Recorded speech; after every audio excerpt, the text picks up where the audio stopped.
തൃക്കരിപ്പൂർ ടൗണിലെ പോഗോ റെസ്റ്റോറന്റിൽ പുതുവത്സര ദിനത്തിൽ നടന്ന അക്രമ സംഭവത്തിന് മുമ്പ് ജീവനക്കാർ സംഘം ചേർന്ന് ഹോട്ടലിൽ ഭക്ഷണം കഴിക്കാനെത്തിയവരെ ആക്രമിച്ചുവെന്ന പരാതിയിൽ പോലീസ് 20 പേർക്കെതിരെ കേസെടുത്തു. പയ്യന്നൂർ കാര സ്വദേശി എ ശ്രീജിത്ത് ചന്ദേര പോലീസിൽ നൽകിയ പരാതിയിലാണ് കേസെടുത്തത്.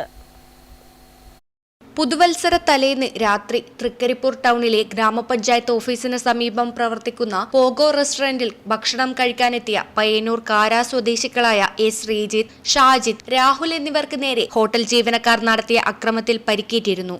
സംഭവത്തിൽ കാര സ്വദേശി എ ശ്രീജിത്തിന്റെ പരാതിയിൽ പോഗോ റെസ്റ്റോറന്റിലെ ഷിഹാബ്, അബ്ദു, ബിട്ടു അലി എന്നിവരും കണ്ടാലറിയാവുന്ന 17 പേർക്കുമെതിരെയാണ് ജാമ്യമില്ലാ വകുപ്പ് പ്രകാരം ചന്ദേര പോലീസ് കേസെടുത്തത്.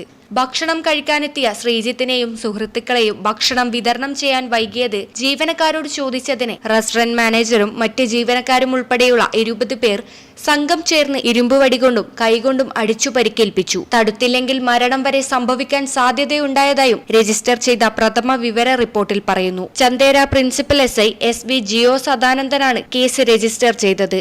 Network news, Trikaripur.